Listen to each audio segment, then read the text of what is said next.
November 8, 1942. Arzou, French Algeria. At 1 o'clock in the morning, black landing craft slide through the harbor mouth with their engines throttled low, carrying American soldiers toward forts that can sweep the water with artillery before the main invasion fleet arrives. The men crouching behind the steel ramps are not ordinary infantry. They wear American uniforms, carry American rifles, and answer to Major William O. Darby. But nearly everything about the way they move has been shaped in the rain, rock, and live gunfire of a British commando training ground. Their orders are simple: seize the harbor, silence the coastal batteries, and do it before the defenders understand that the war has reached them.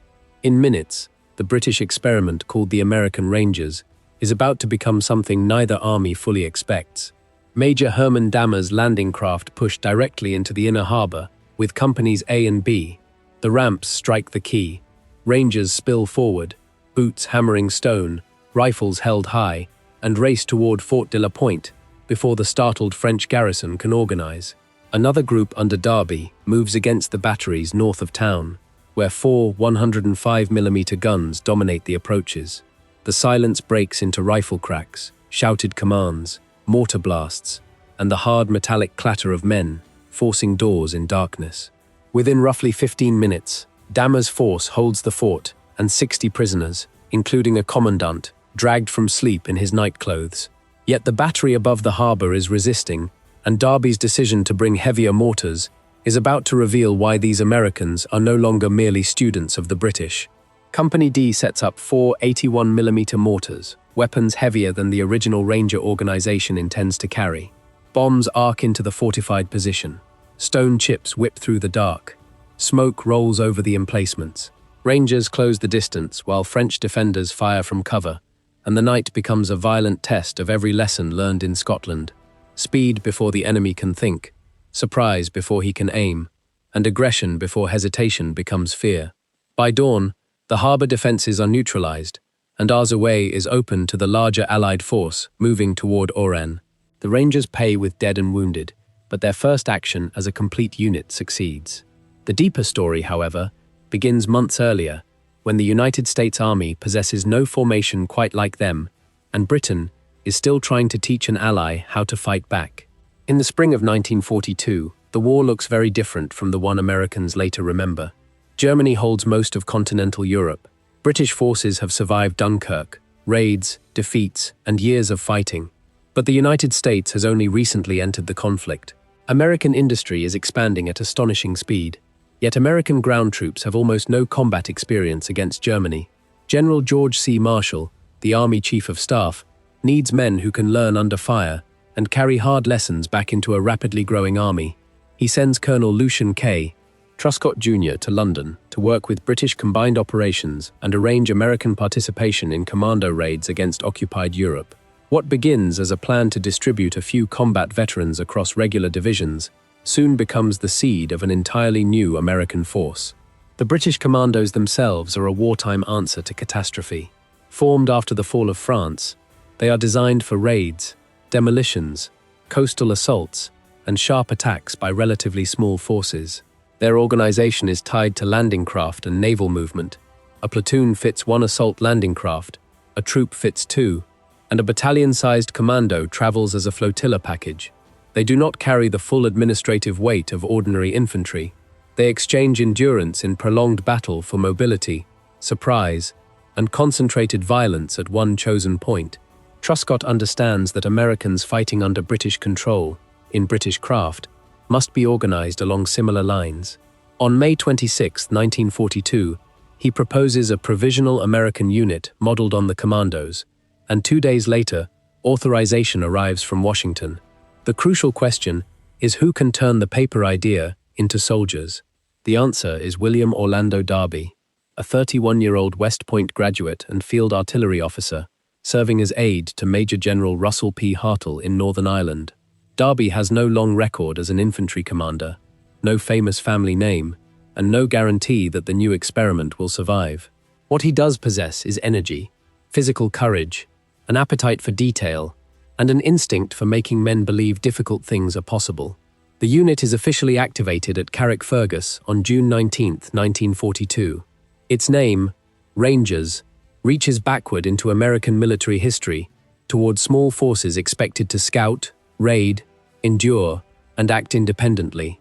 But the volunteers arriving from infantry, armor, artillery, engineers, signals, ordnance, quartermaster units, and base troops are not yet raiders. First, Darby has to decide who is worth sending into the Scottish mountains.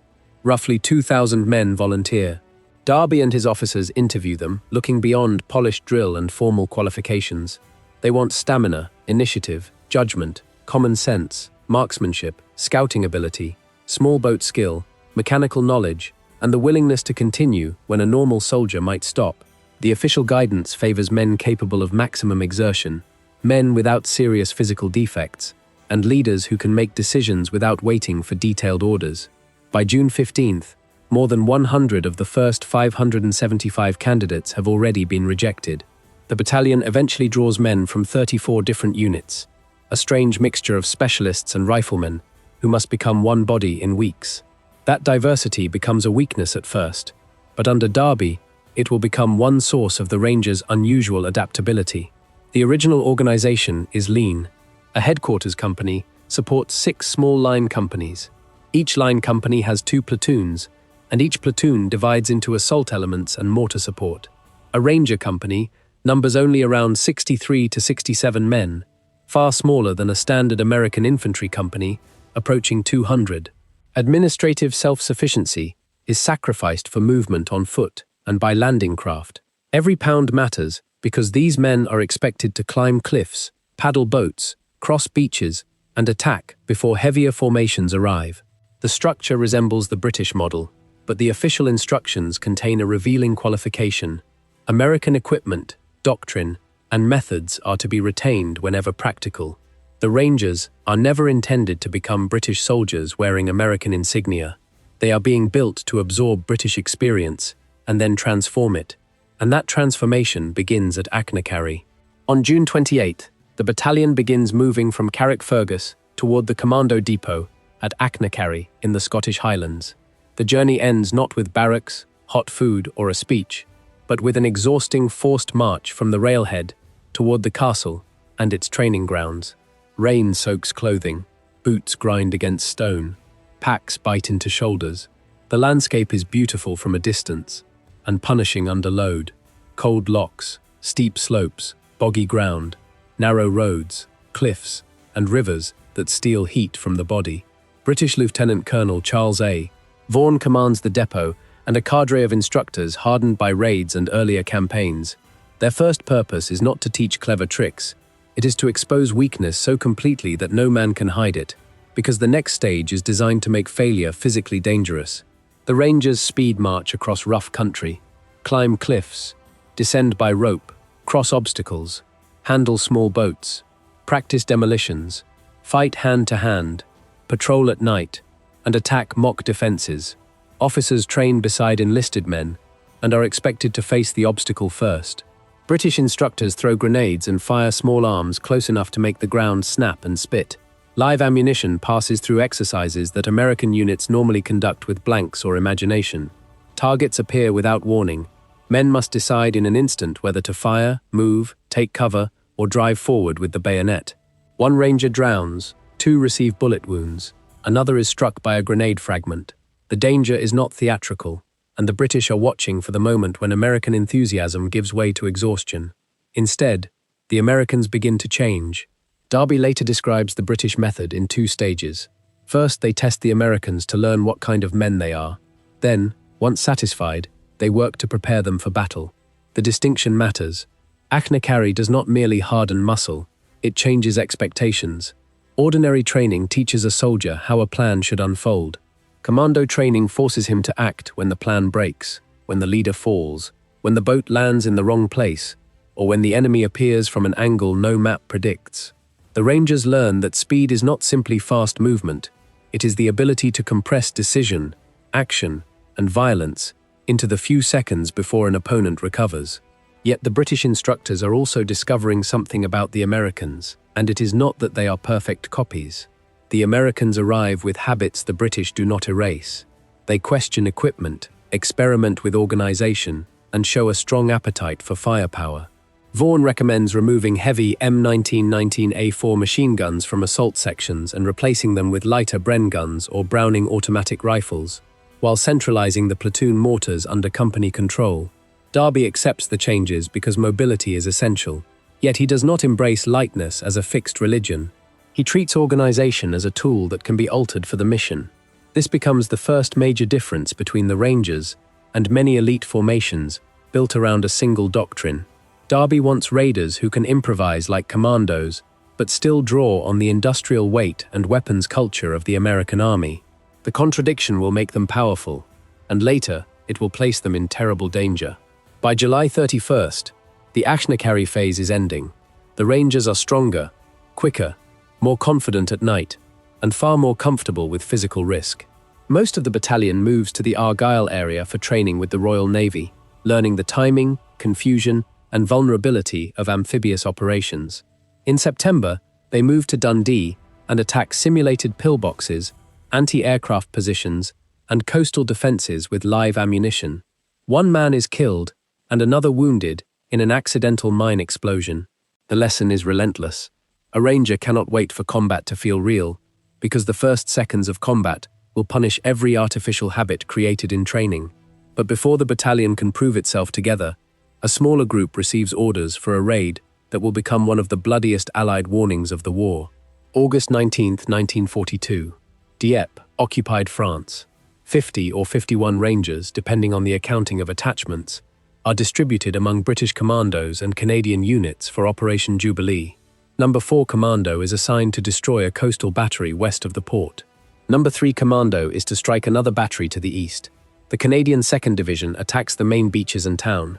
For the Rangers, this is the first ground combat by American soldiers against German forces in occupied Europe, but it is also a battlefield where surprise begins to collapse before many landing craft touch shore. German fast boats encounter part of the flotilla. Number 3 Commando is scattered. Aircraft fire shortly before the landing helps alert defenders. The men trained for darkness and suddenness now approach an enemy who is awake. Number 4 Commando lands, climbs, assaults, and destroys its battery before withdrawing, demonstrating exactly what careful raiding can achieve. Elsewhere, the operation breaks apart. Canadian soldiers cross a stony beach under machine gun, mortar, and artillery fire. Tanks reach the shore, but struggle to escape through constricted exits. Smoke, burning vehicles, shattered landing craft, and bodies fill the waterfront. Nearly 5,000 Canadians participate. More than 3,000 become casualties, and roughly 1,950 are captured. Ranger losses include men killed and taken prisoner. The surviving Americans return with no romantic illusions about amphibious war. Dieppe teaches that courage cannot repair a lost surprise, poor intelligence, unsuitable terrain, or a plan that alerts the enemy at the decisive moment. Those lessons are about to travel with the Rangers toward North Africa. The raid also answers part of the British question about the Americans.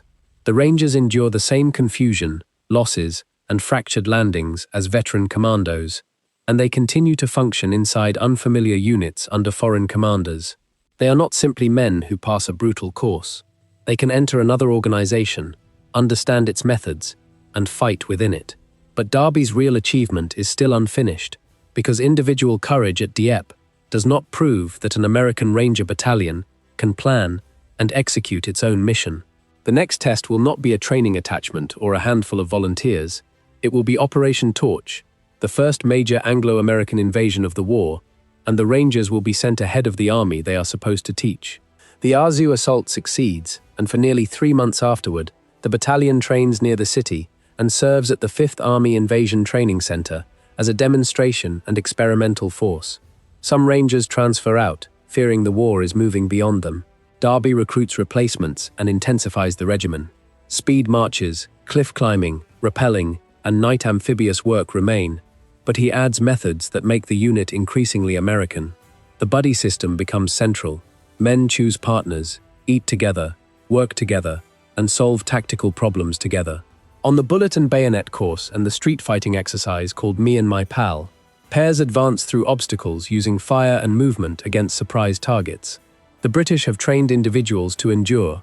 Darby is creating pairs that instinctively protect, push, and correct one another when battle becomes too fast for shouted orders. Realism grows even harsher. Rangers posing as enemy troops fire captured German and Italian weapons in fixed directions, so new men learn the sound of hostile guns. Training shifts into darkness. Flares burst overhead. Companies maneuver by dim shielded lights, each color marking a different element. Company commanders signal with steady beams, platoon leaders with dots and dashes, allowing Darby to check alignment before an assault. This is not British ritual copied without thought. It is field experimentation by a unit that expects communications to fail and terrain to confuse. The Rangers are learning to control a battalion at night, while preserving the initiative of small groups. That combination, tight preparation followed by decentralized violence, is the quality British veterans recognize as unusual. And its first mature demonstration comes in Tunisia, against the Italian 10th Bersaglieri Regiment. On February 11, 1943, near Station de Sened, bayonets lock onto rifle muzzles with small metallic clicks. The Rangers move through darkness and strike from the rear. Grenades burst inside positions. Automatic weapons rake trenches at close range. Men rush gun pits before crews can turn their weapons. The fight is short, savage, and confusing. Exactly the environment the training has tried to reproduce. The Rangers kill or wound an estimated 75 Italians, destroy an anti-tank gun and 5 machine guns, and capture 11 men from the 10th Bersaglieri Regiment. Their own losses include 1 killed and wounded men, whose numbers vary among accounts. More important than the tally is the method: reconnaissance, concealed approach, night movement, sudden assault, and withdrawal before superior forces can react. Sened is the commando lesson spoken with an American accent, but the larger campaign is about to test them differently. The objective is Jebel El Ankh Pass, east of El Getar. The terrain opens toward the Americans like a stone funnel. Italian troops of the Centauro Division protect the entrance with mines, wire, roadblocks, machine guns, anti-tank weapons, and positions dug into high ground. A frontal attack alone risks becoming a slaughter. The 1st Infantry Division therefore plans a combined blow.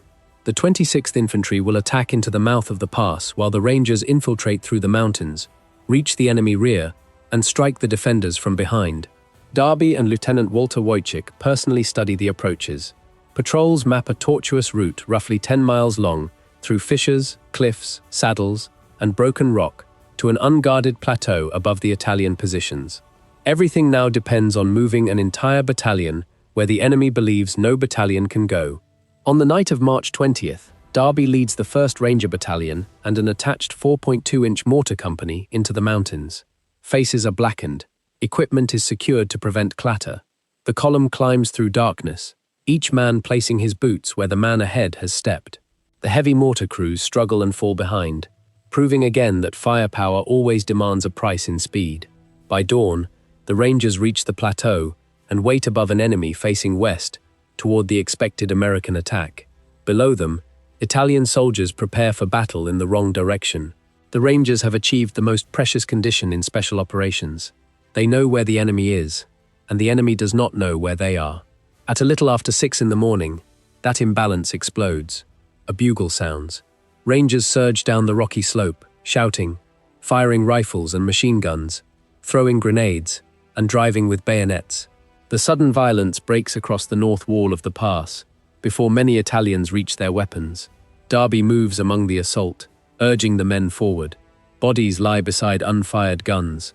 White cloth appears from trenches, while other positions continue to fire from across the road. Within 20 minutes, resistance on the north wall is largely broken. By 8:30, the Rangers hold the critical ground, and the delayed 4.2-inch mortars join the bombardment. One company crosses the pass under fire and claws upward against the remaining positions on the south wall. The scene resembles the live-fire courses of Scotland, except every bullet now chooses a victim, and every pause gives the enemy time to recover.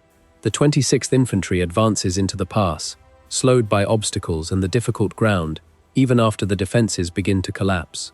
Rangers guide the infantry through. By 12:15, the combined American force has taken more than 1,000 prisoners, although Darby's own report credits the Rangers with about 200. Ranger casualties in the seizure are extraordinarily light, with only 1 officer wounded according to the official study. The victory is not magic. It rests on superb training, careful reconnaissance, unit cohesion, and an enemy that neglects security behind a naturally strong position. The Rangers neutralize terrain not by overpowering it from the front, but by making it irrelevant. Here, at the peak of their North African effectiveness, British commando methods and American adaptation work exactly as intended, and that peak cannot last. Within 48 hours, German counterattacks force the Americans to give up gains around the pass and fight the larger Battle of El Guettar. Once again, the Rangers become conventional infantry. Between March 23 and 27 near Jebel Burda, they lose 3 killed and 18 wounded, more dead, and almost as many wounded as in the specialized operations at Aze, Sened, and Jebel El Ankh combined. The contrast is brutal. When used for missions built around reconnaissance, surprise, and speed, the small battalion produces disproportionate effects at limited cost. When stretched across ordinary defensive fighting, its lack of depth becomes dangerous. The 1st Ranger Battalion receives a Distinguished Unit Citation for actions around Gafsa, Jebel El Ankh, and El Guettar, but higher command sees mainly a unit that succeeds wherever it is placed. That reputation now drives expansion. Darby recommends creating additional battalions for the invasion of Sicily. He initially imagines a far larger Ranger force, but authorization arrives for the 3rd and 4th Ranger Battalions. In April 1943, veterans of the 1st Battalion become the cadre at Nemours, Algeria. Companies A and B remain the core of the reconstituted 1st. Companies C and D help form the 3rd under Major Herman Dammer. Companies E and F help form the 4th under Major Roy Murray. Hundreds of new volunteers arrive from 7th Army units. The expansion multiplies Ranger strength, but it divides the veterans who hold the original habits together. 3 weeks of forced marches, cliff work, weapons training, and amphibious exercises cannot fully reproduce months at Achnacarry and combat in Tunisia. The Rangers are growing faster than their culture can be transmitted. July 10, 1943. Sicily. The 3 Ranger battalions spearhead American landings in Operation Husky. Darby commands Force X at Gela, including the 1st and 4th Rangers, combat engineers, shore engineers, and chemical mortar companies. The 3rd Rangers land farther west, near Licata, under Dammer. At Gela, mines and machine gun fire tear into the assault. Rangers secure port facilities and fight into the town, then face Italian armor with captured 37mm anti-tank guns, 4.2-inch mortars, bazookas, and small arms.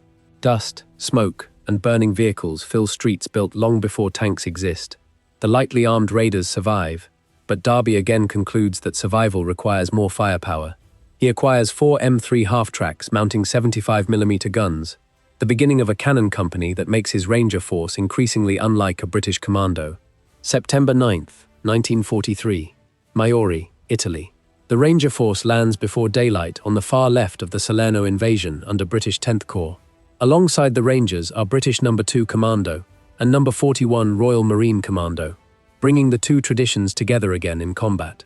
The Ranger mission is classic. Seize Maiori, destroy coastal defenses, climb to the high ground, and take Chiunzi Pass, the road gateway toward Naples. Major Roy Murray's 4th Battalion secures the beach, and the 1st and 3rd move into the hills.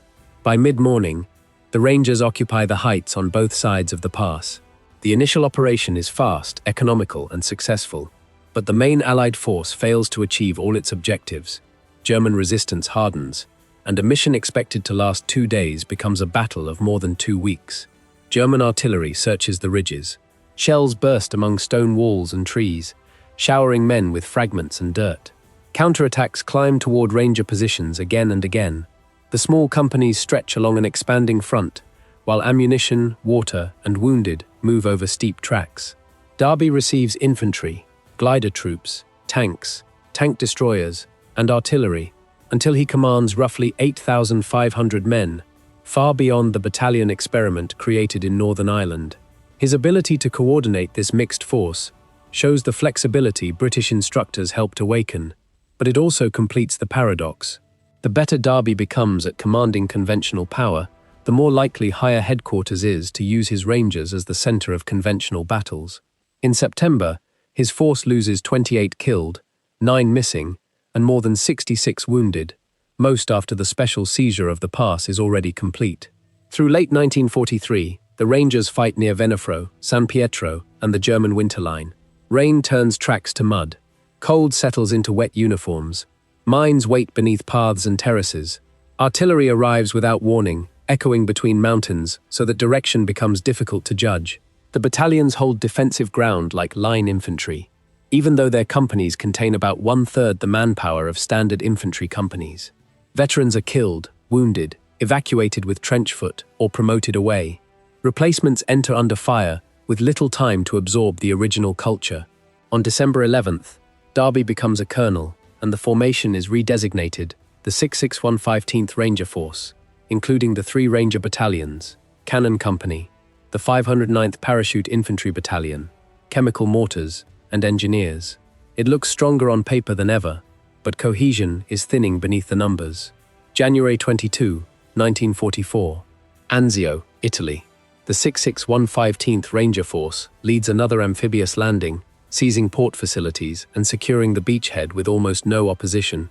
By midnight, 5th Corps has landed more than 36,000 men and 3,200 vehicles, taking 227 prisoners at a cost of 13 killed, 97 wounded, and 44 missing.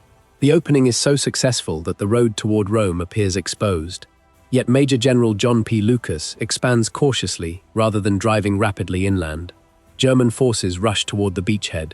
By January 25, General Oberst Eberhard von Mackensen has elements of 8 divisions in place and 5 more approaching. The Allied force that lands behind German lines now finds itself contained by them.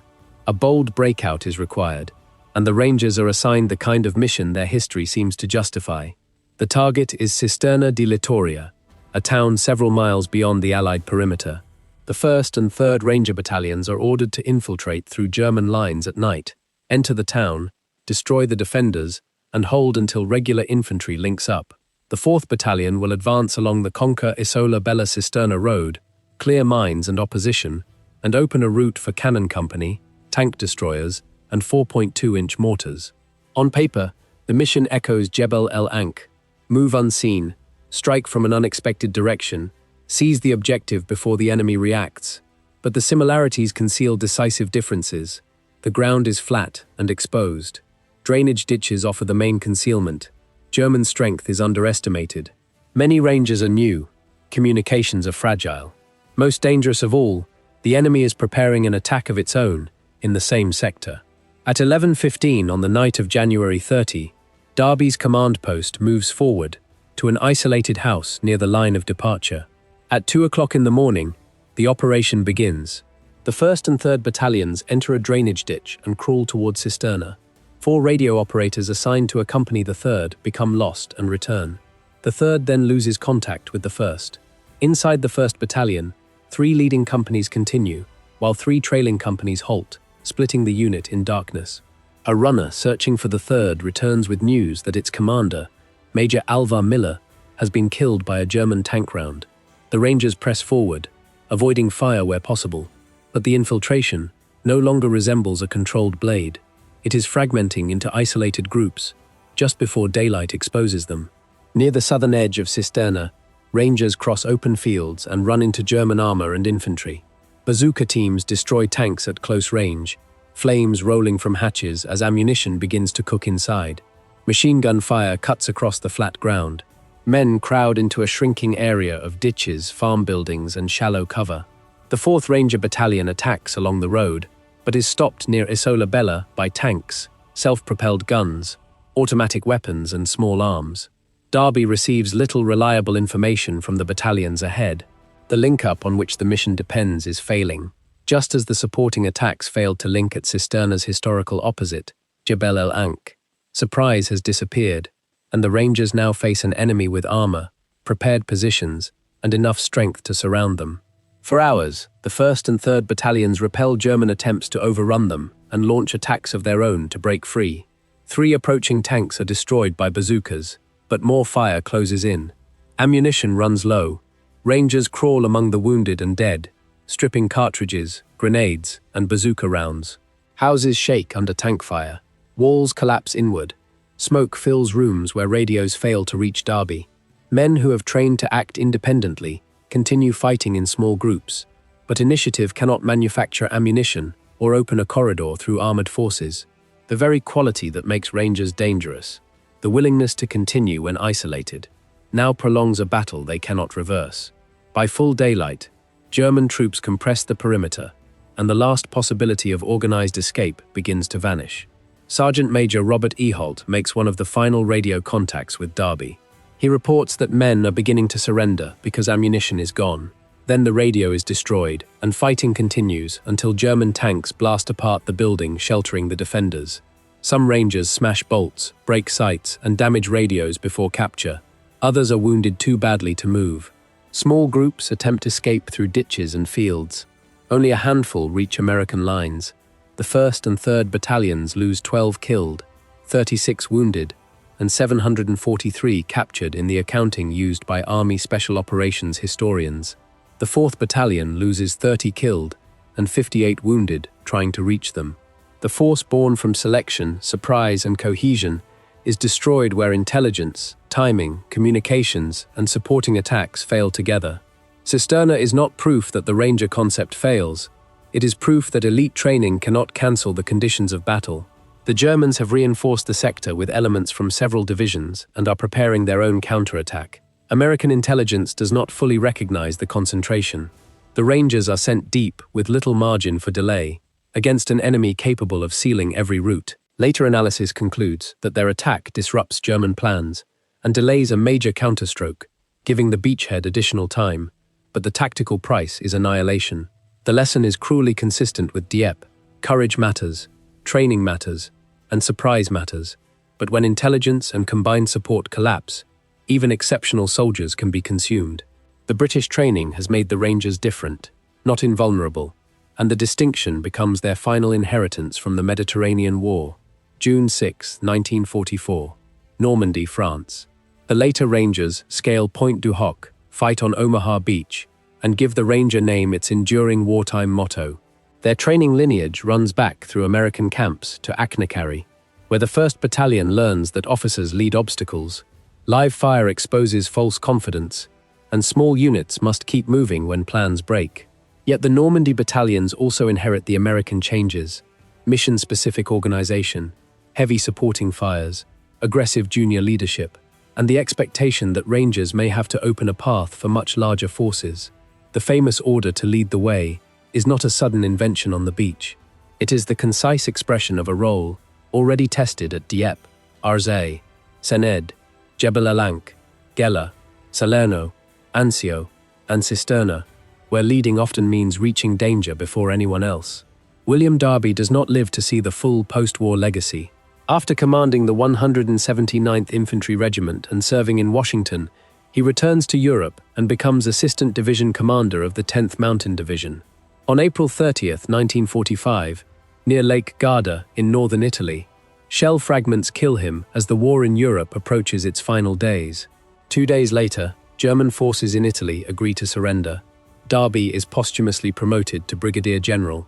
He leaves no permanent wartime Ranger regiment behind, only dispersed veterans, battle honors, hard lessons, and a model the Army repeatedly revives. His greatest contribution is not a single tactic. It is the proof that carefully selected volunteers, trained under realistic danger and trusted with initiative, can create effects far beyond their numbers, provided commanders preserve the purpose for which they are built. That is why the first American Rangers appear different, even to the British commandos who train them. They begin as students, but they do not remain replicas. From the British, they take ruthless physical selection, amphibious skill, cliff work, night movement, surprise, and the principle that realism must begin before battle. From Darby and the American Army, they add flexible organization, a formal buddy system, experimentation with captured weapons, increasing mortar and cannon support, and a willingness to combine raiding methods with larger conventional power. Their difference is not national bravado, it is synthesis. They are created at the point where British experience meets American scale, where the raid becomes a school, and where a school becomes a fighting battalion, expected to teach an entire army through example. That synthesis explains both their victories and the temptation to misuse them.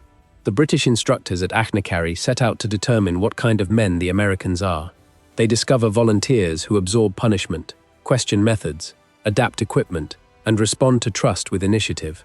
The Americans discover that toughness without discipline is noise, that speed without planning is waste, and that boldness without surprise can become slaughter. Together they create a lineage that survives the destruction of its first great formation. Every later Ranger generation inherits the same unresolved demand: be light enough to arrive first, strong enough to survive contact, independent enough to act alone, and disciplined enough to serve a larger plan. The balance is never perfect, because war punishes every extreme, but the attempt to hold those contradictions together is what makes the Ranger idea endure. The first Rangers are trained differently because they are taught not merely how to win the fight they expect, but how to remain dangerous when the fight becomes something no one expected.